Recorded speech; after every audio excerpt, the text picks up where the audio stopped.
You are listening to the Central Indiana Sports Report, episode 185.2.5. Aaron Daniels reacts to Blackford sectional draw.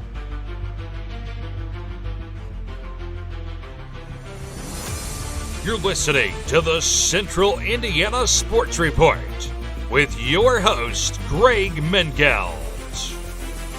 Welcome, basketball fans, to the Central Indiana Sports Report.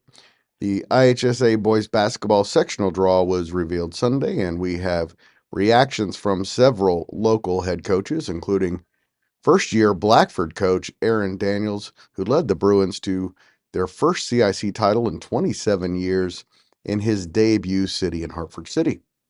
Now it's time for the postseason, and a week from Tuesday, Blackford starts their quest for their third sectional championship in the last 6 years. Coming up, Coach Daniels will share his thoughts on Sunday's sectional draw for the sectional, which will be played, like I said, in Hartford City. The Bruins are not only at home, they drew a first round bye. That's where the good news ends. On their side of the bracket is also defending champion and second ranked Wapahani and an Eastbrook team that has been hot and just handed the Bruins their only CIC loss of the season. The Panthers have won 6 straight. Blackford will play either Wapahani or Eastbrook in Friday's semifinal round.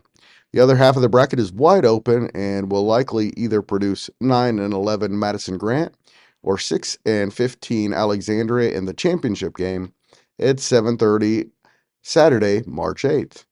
First, Blackford goes to Muncie to face 2 and 18 Burris in its regular season finale on Thursday. Here is Blackford head coach Aaron Daniels with his thoughts on Sunday's sectional draw.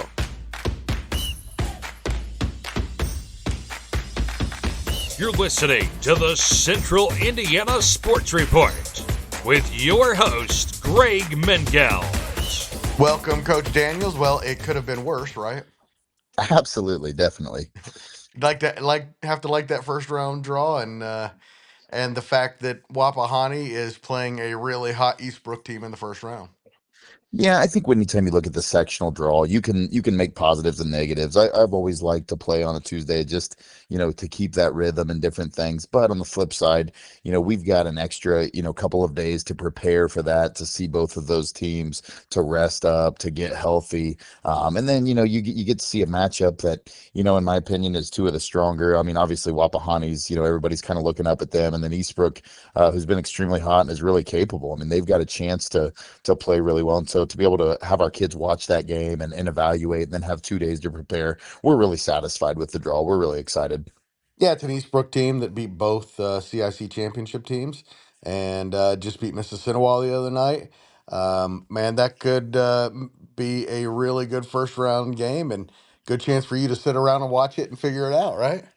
Absolutely. And when you can defend, like Eastbrook can, Wapahani, that's the two ways to really get it done. Wapahani shoots it so well, and so you have to defend. And so you got to like Eastbrook's chances in some of those games. And they've shown spurts, and really you just need to put it together for one night. And so we know that they've got it in it, just kind of like us. We know that what we're capable of, and that on the perfect night or on the right night, you play well, you could beat anybody, in 2A, and one of those things. So yeah, it's going to be a fun night to watch, an exciting night, and really for the whole sectional. I mean, everybody in the sectional, the three teams on the bottom all feel like they have to have a chance to play in the sectional finals, which that's really what you're playing for. And so I think outside of Wapahani, who's the favorite, everyone might be pretty excited about their draw, and maybe Eastbrook.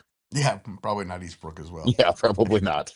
Eastbrook, we're playing so well. Let's Yeah, that's anything right. but The re- that. the reward is Wapahani. That's right. Anything but that. And then in the bottom half of the draw, you've got a team that's going to be dangerous waiting in the championship game, having avoided the top 3 teams in the sectional. And Alexander and Madison Grant have to love what they saw. Oh, absolutely. And my senior class has never won a sectional game. And so when you're on the bottom of that bracket like this year, somebody, is going to come into that game with either 2 sectional wins or 1 sectional win. And you cannot simulate, the sectional atmosphere. And so when you get a win in that kind of environment, that is very, very motivating for one, and the experience is invaluable. You can't get that anywhere else. So they have to all be excited and like their chances. And, you make it to a Saturday night and anything can happen.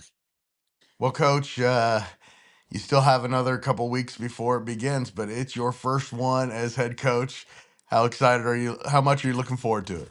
Well, I'll tell you what I'm really excited about. As a coach, I've been an assistant for many years. I've never gotten to be a part of hosting a sectional, and I've Mm. always thought that was just something great. And so for my first year to be able to host it at Blackford and with the history there and with the gym, I'm so excited for us and for our kids. I mean, it's just a great environment, and there's nothing like it in high school basketball like the sectional. And so to get to play into Friday, with the bye, you already get to see some games, you get to experience that. I think our kids are really excited and I'm really looking forward to it myself. Yeah, Coach, are you glad to be at home for the sectional? And do you think also one part of the question? The second part is I know you had that big win against Oak Hill, and then you went to Northwestern, and I was actually kind of surprised with the outcome there.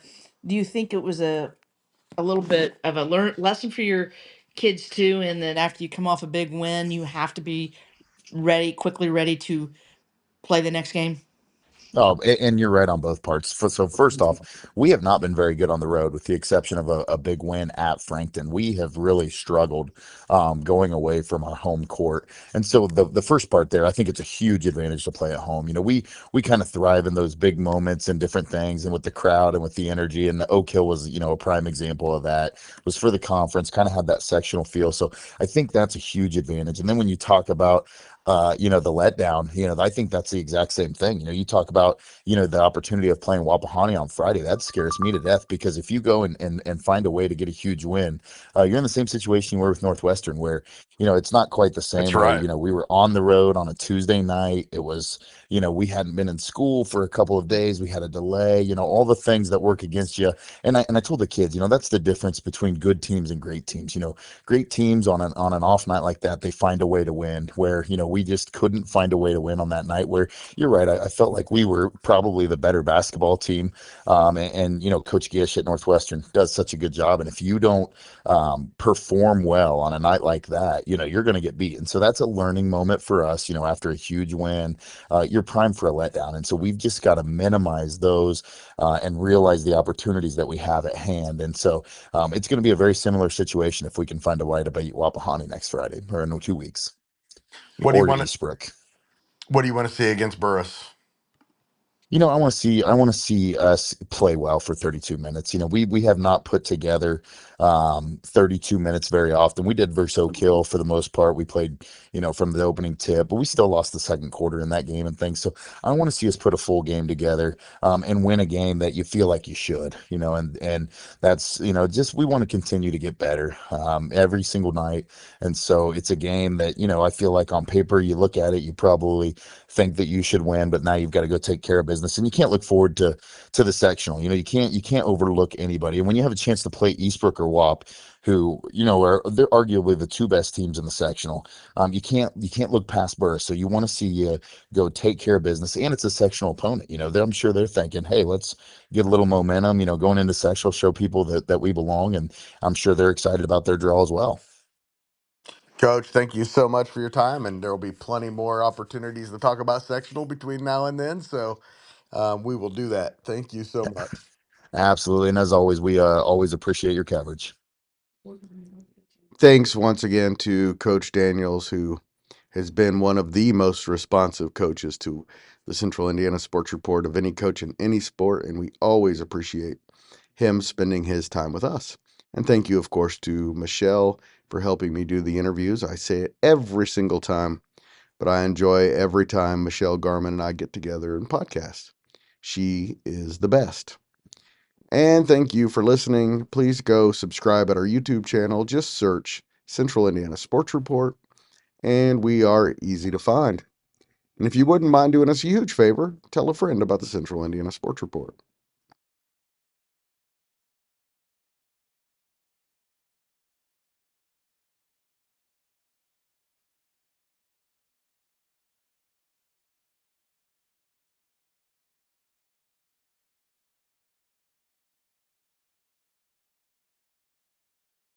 The Central Indiana Sports Report is a product of ITG Media, and I love Susie.